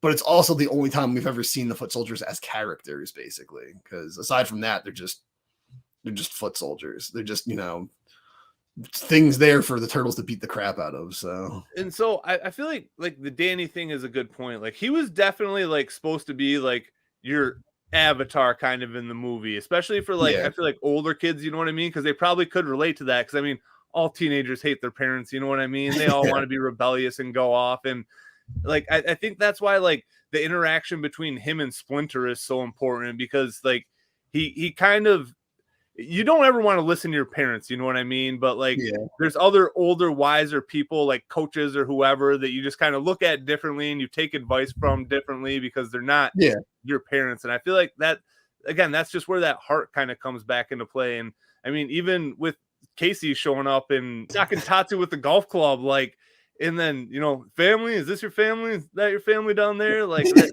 again, like, especially like, and again, I can't really speak for Gen X because I'm not Gen X, but I mean, that's kind of what that generation was kind of known for, was being like very rebellious and like anti-authority and alternative. Yeah. So again, there's just a lot more thinking into that movie than you would think at first glance. You know what I mean? Yeah, even I mean that scene where he's talking to Splinter is another like very emotional scene, I think. And especially they add the extra gut punch of him saying all fathers care about their sons, and then it goes straight to the turtles. You're like, oh, he's talking about the turtles. Like he's like, because back then, I know that's popular now. Like in the 2012 cartoon, they did it a lot, and in the Michael Bay movies, they did a lot, where the turtles call Splinter father. They call him dad. They treat him like he's part of their family. But back then, he was usually just sensei. He wasn't really regarded as like a dad for them. Like, he was a father figure, but they didn't like formally like identify as a family. Whereas in the movie, they kind of like started that, where, you know, he says right there, all fathers care about their sons. And I think that's like, and they don't even, because they still refer to him as Splinter in the movie too. So like, it is kind of like that. He's not really their father, but spiritually, like, he is, you know what I mean? Like, again, he raised them, he took care of them. And yes, he's their sensei, and that is their ultimate relationship, but he is their father. Like, yeah, it's just, Got goosebumps just thinking about it, man. Yeah, it's It's a really beautiful sweet. story. But we can move on to one that's not quite as heartwarming, starting with Secret of the Use here, and it only goes Yeah. downhill from there. So not a lot of heart in this movie, but it's a lot of fun. And I don't care what Yeah. anybody says. Like, you can try to be like your fucking Billy Badass, and it's not that great of a movie or whatever, but everybody our age liked this movie when it was out, man. It was so much fun, right from the intro scene to fucking Vanilla Ice. Like, it's just nonstop fun. It's pretty much everything that kids to teenagers thought was cool in the early 90s, like in 1991. Like that's exactly, like, if you just wanted to show somebody like, oh, what were kids into in 1991, you just watch this movie, just watch the whole thing. You got Vanilla Ice, even just like at one point when he's making the little the professor's making the little like the little formula, he's using a glass with Bart Simpson on it, right? like it's just I like immediately noticed that. I'm like, oh, the turtles like Simpsons too. They have a Simpsons glass. They're just like me.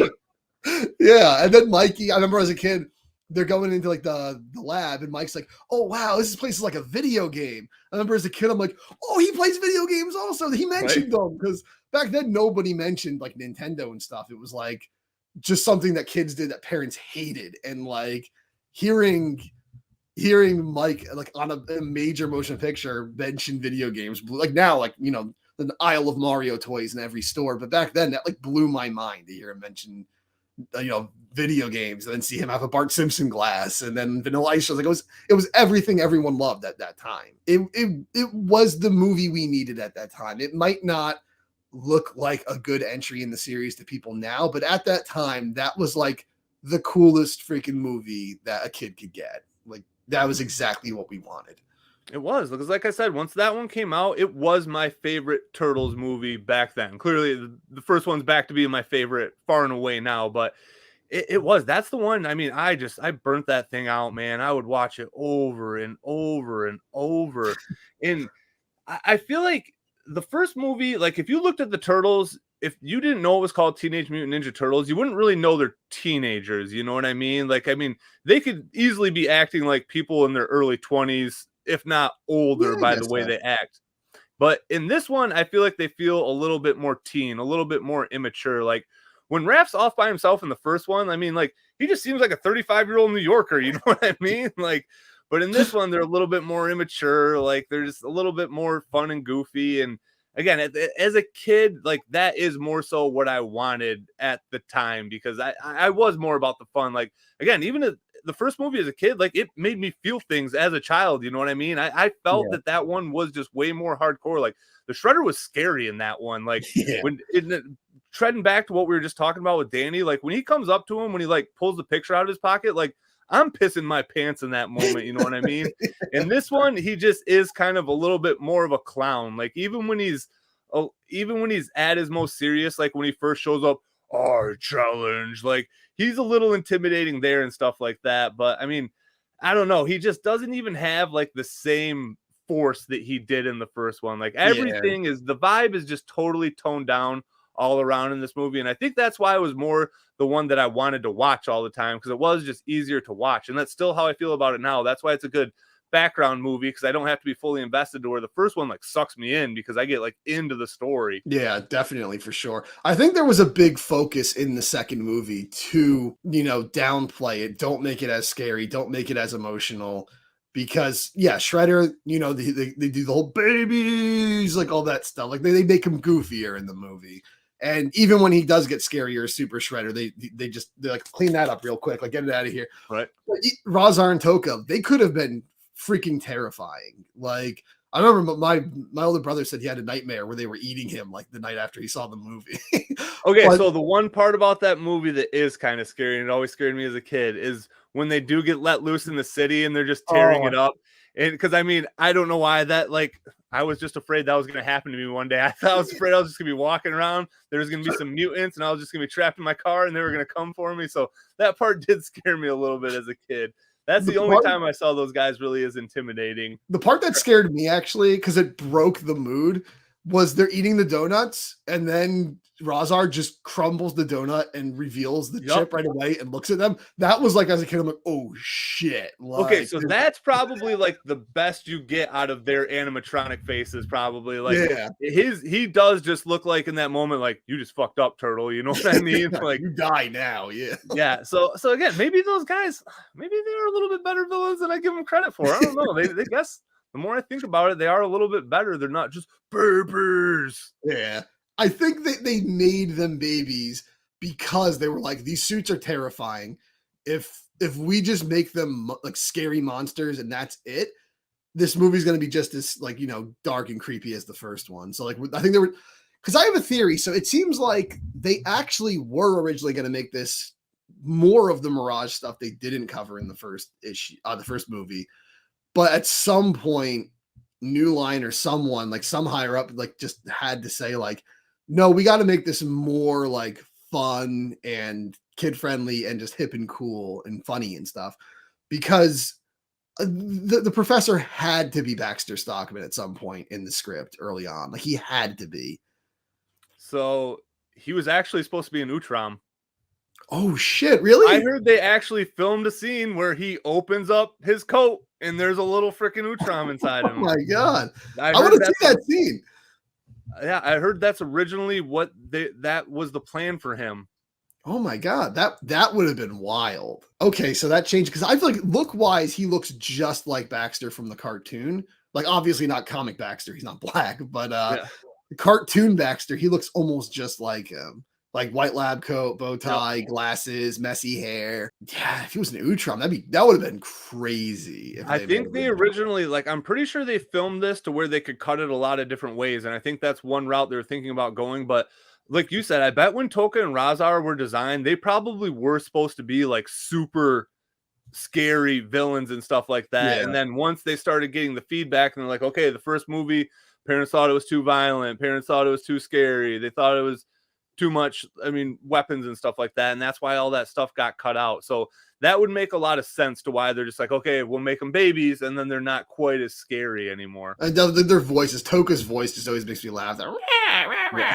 Like he just sounds ridiculous. Like I think his eyebrows are real goofy. Like the way the expressions he makes are like funny Right. sometimes. Like almost cute in a weird way. They definitely like toned them down a lot. But talking about Toka and Razar, you can't talk about this movie without talking about the elephant in the room, or I guess the rhinoceros and the warthog in the room. There's been so many quote unquote definitive explanations as to why it's Razar and Toka and not Bebop and Rocksteady. And everyone claims to be the definitive one, even though they contradict each other. So some people have to be wrong. First, the common thing was it was a licensing thing. The Fred Wolf cartoon owned them, or Playmates owned them, or whatever, and they didn't want to give them to the movie.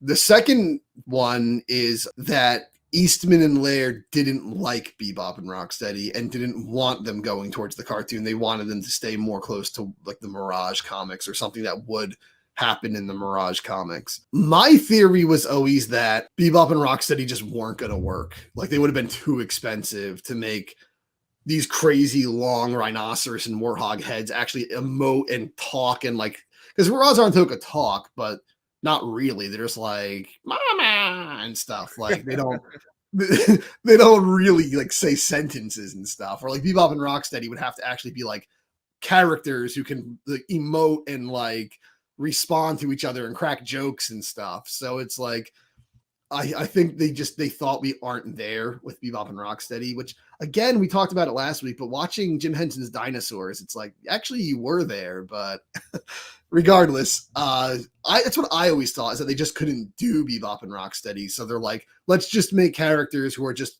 mindless monsters. Because if we turn Bebop and Rocksteady into mindless monsters, fans of the cartoon will be mad because they'll be like, those aren't the characters we love. So that's always been my theory.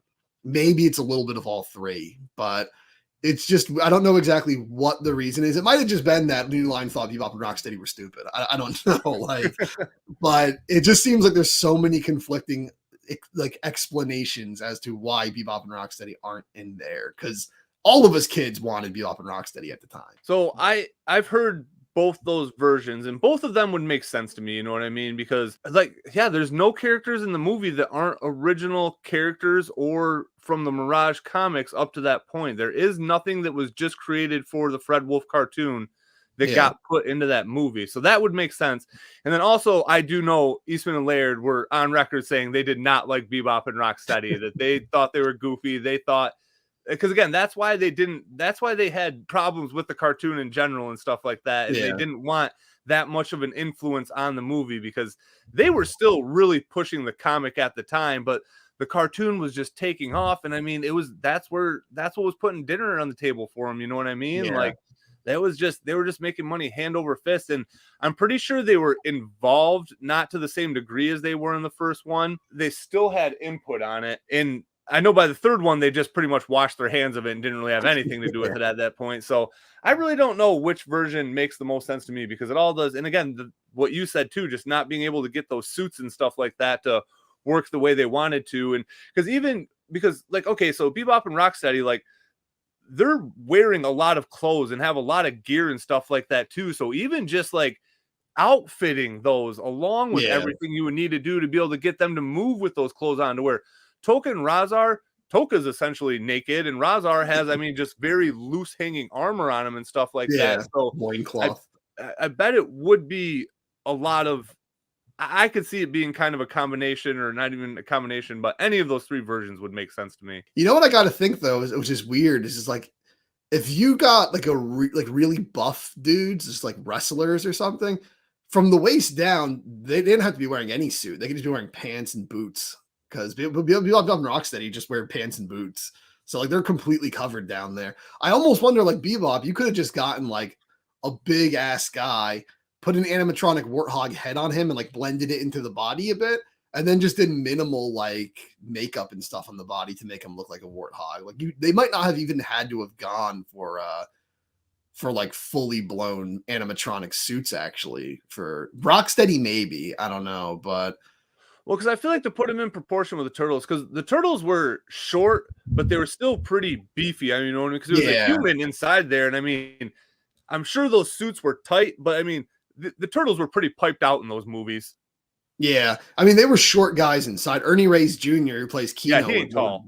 He was one of the turtles in the first movie, so it's like, he's a small guy. Especially back then, he was like, what the hell was he, like 15 or something back then? Like, they're probably violating some child labor laws putting him in that suit. But I guess you might need an animatronic, because you would want Bebop and Rocksteady to be big, like big dudes. So yeah, I don't know. Again though, dinosaurs, they were all big. You know, they had human caveman characters on the show because they were like the animals, and the dinosaurs were like the people. And you would see those suits were so much bigger than the people. So I think like they could have done Bebop and Rocksteady. I don't know, maybe it is just a case of like Eastman and Laird said no or something. Or I think Kevin Eastman's come around to Bebop and Rocksteady. I think he likes them now.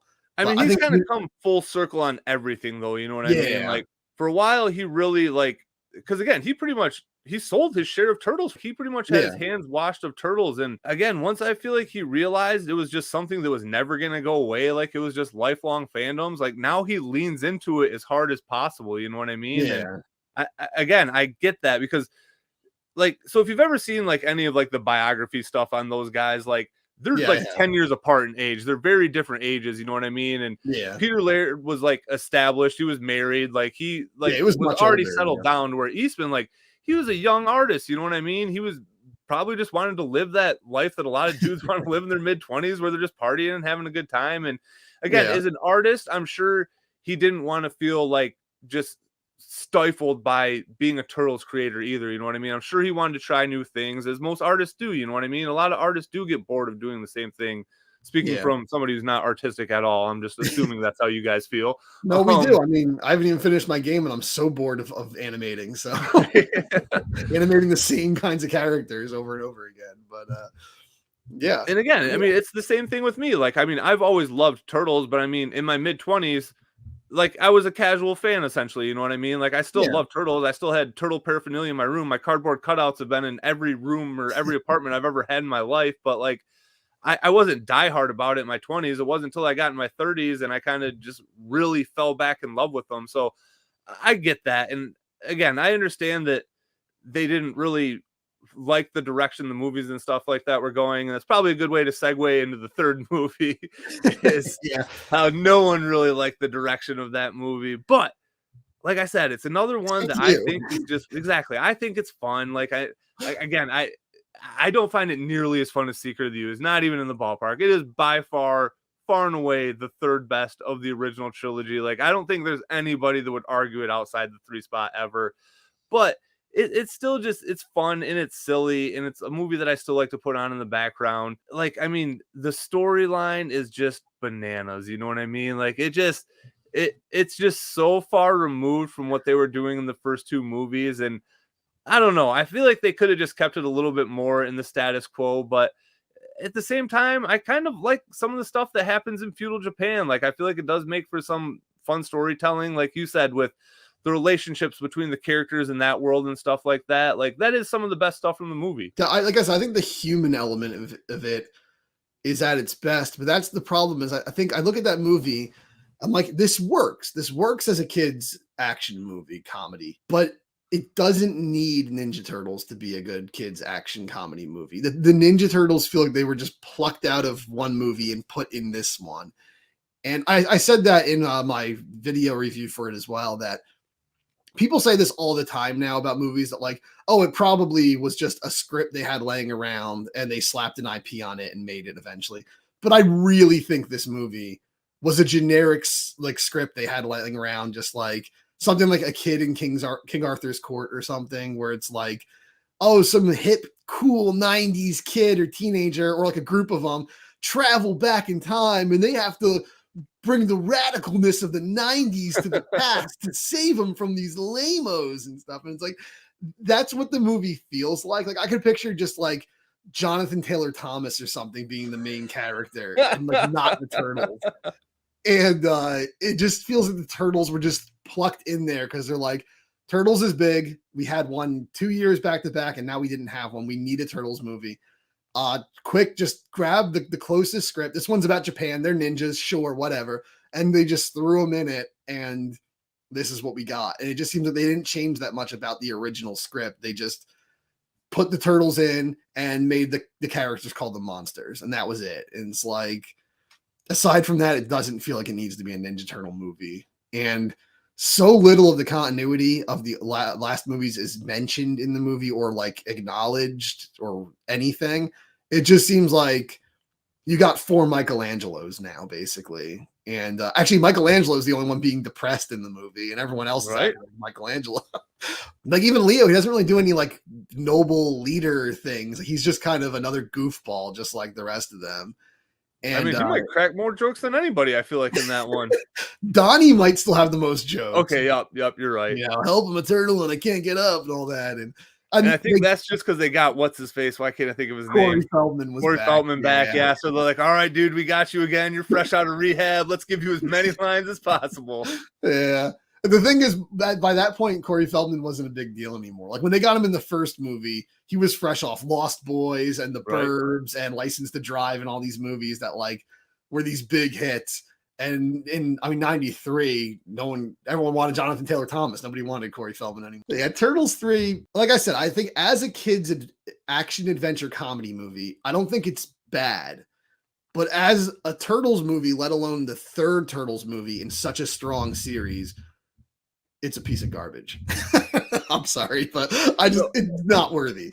If it wasn't the Turtles, exactly, it would never be a movie that I ever would have watched ever again. It is 100% the Turtles. It is 100% the memories I have from my 6th birthday.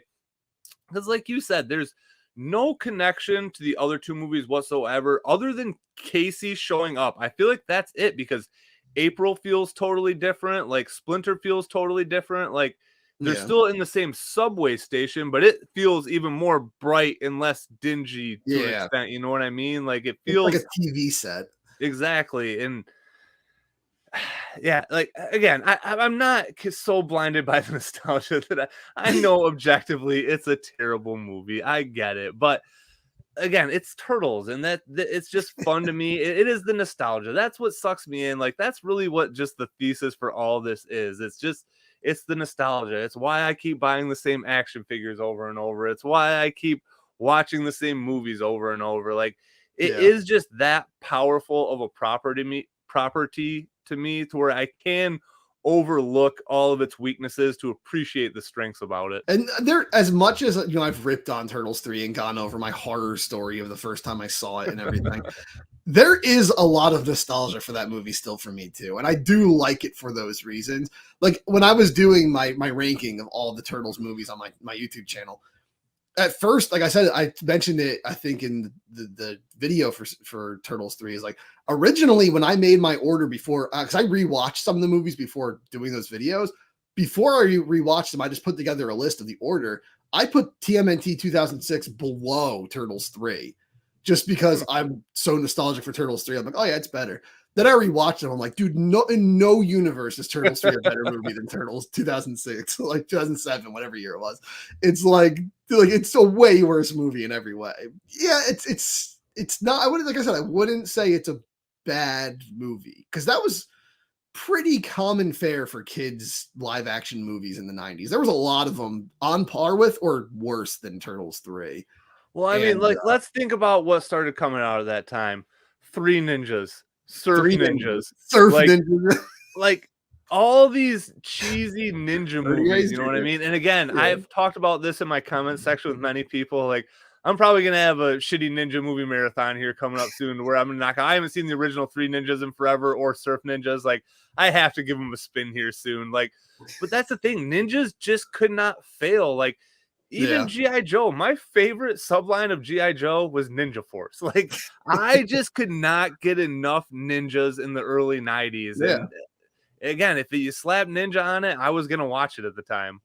Yeah, I mean, one of my favorite, next to Mario, my second favorite video game series was Ninja Gaiden because it's so too hard for me as a kid. I even as an adult, I tried picking it up. I'm like, why is this game so hard? I'm bad at games. I don't brag to be like, especially in this day and age where like every 11-year-old is a pro gamer. Like, I do not claim to be good at all games, but Ninja Gaiden, I can beat that game anytime I want. That I just know that game. Ninja Gaiden 2 and 3, I can beat them, but they take more work. Ninja Gaiden 1, I know that like, the back of my hand. Castlevania, that's a hard one. I can beat anytime. But yeah, anyway, most games I'm freaking terrible at them. And even then, I'm not as good as like these speedrunners and these crazy guys who can like, they know every square inch of the game and stuff. But yeah, ninjas were just big. I've seen Surf Ninjas in recent years. I had to just like, I think I just stopped watching. I just went on my phone and started. It was just like you can only take so much Rob Schneider before like you just check out. I mean, at least you have Leslie Nielsen there. It's not his best, but at least he makes it manageable. And Ernie Reyes Jr. is in it also. But right, because that's the thing. Because when I sort of saw that movie at the time, I didn't know who Rob Schneider was. You know what I mean? So that's why I'm excited to go back and watch it after seeing years of Rob Schneider. Because I feel like it's going to seem even more ridiculous to me now than it did when I was a kid. Now that you've seen The Animal, right? So Rob Schneider's supposed to be 15 in that movie. He was like already he was already over 30 in that movie. I don't know why they thought he would pass as a 15-year-old, but anyway, but yeah, Three Ninjas would be a trip. I haven't watched Three Ninjas since like 1993, probably. It's been a while. It's been a long time since I've seen those movies. I would love to revisit that, and they made a ton of. I didn't watch like Three Ninjas Kick Back and like the Kickback was pretty good. Knuckle Up, nothing. And then I remember the one with Hulk Hogan, the high Hogan one. Yeah, I remember even renting that one as a kid, and I was like, I even don't think this one's good.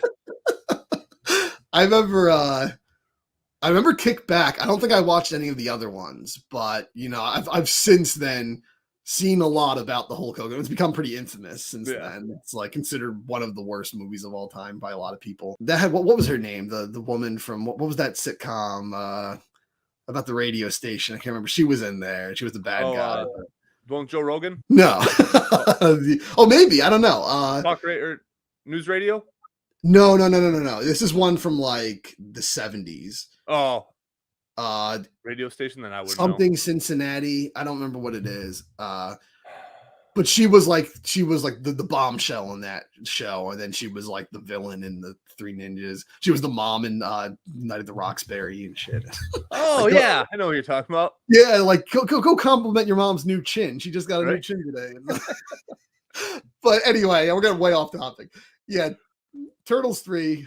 I still wouldn't. Yeah, I still say I still have nostalgia for it. So even though I still think it's not a very good movie, and admittedly, I still create excuses for it because, like I said, like when I'm ranking movies, I'll still put it higher than it deserves to be, just because I'm still like, well, it's Turtles and it's from my childhood, and I owned the toys of the Samurai Turtles and stuff, and it's like, it gets you because it's Turtles. It still has that nostalgia for it. So Yeah, and at the end of the day, that's all it is for me too. Like I'll fully admit it. I know it's not a great movie, guys. I know it's not, but it means something to me. It's special, and again, like ninjas could just do no wrong for me. Like I don't know. It was a great part of the '90s. If you weren't there, you can't really grasp it. But just everything ninja was rad.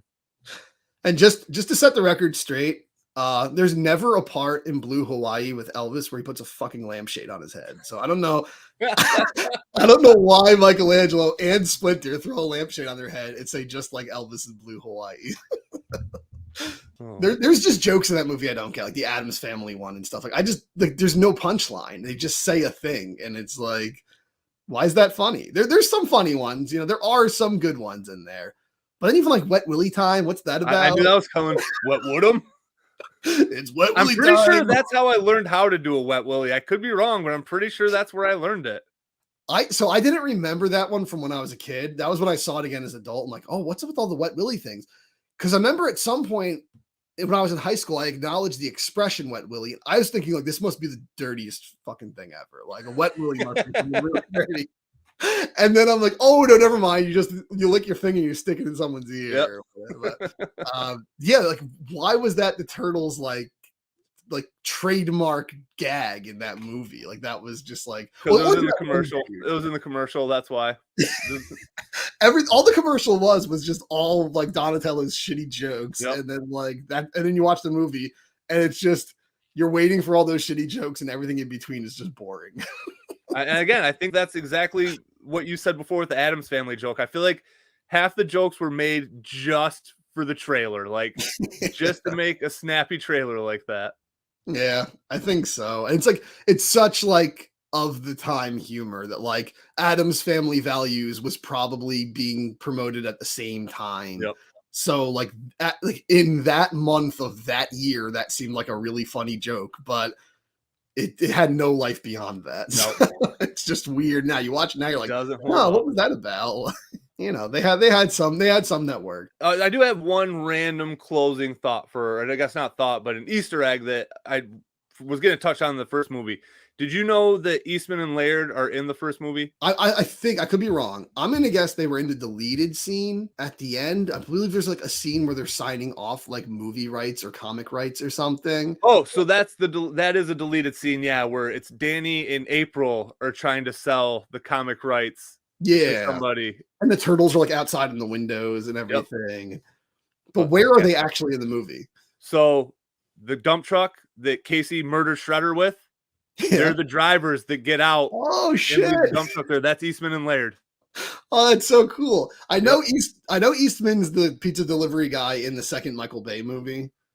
The turtles like swing by and grab like a pizza from him. He's not even watching; he's like on his phone. But that's crazy. I didn't know they were in the movie. That's awesome. Yep. So now I slow down and just make sure I catch it every time because it's very, very, very brief. But Eastman just has the best oh shit look on his face. Like, yeah, it's back when he had like the perm and the mustache and stuff like that. Yeah. Oh, that's so cool. I never knew. I learned something new about that movie even today. So now the next time I watch it, I'm going to look for that. I'm going to have to blow your mind, man. Well, that's I guess we did it. I guess we finally covered the 3 movies. It took 2 podcasts. Podcasts, yeah. And again, I feel like that's kind of should be what we do from now on, because both the first 2 episodes I feel like we just keep cutting ourselves off. And like we have so much more to say. So I feel like if we get to the point where we're just rolling with it and we feel like we can just pick back up, that should be the way to go from now on. Yeah, it should. We just do whatever we feel. And exactly. Next time we're going to be talking about. our news section isn't really truly news. It's kind of just laughing about recent events and stuff like that. So shitting on Playmates. right. Yeah, next time we'll be talking about the games for the first time. We're going to talk about Shredder's Revenge and the Cowabunga collection and stuff. I guess inevitably we're going to end up talking about all the games, especially with the Cowabunga collection, because that's basically all the games. Yep. Another great time talking about these movies again. Another great turtle convo for the records. Absolutely, man. Always a blast. I think that's all we got for you guys. Yep. Have a good one, guys. All right. Peace. Peace.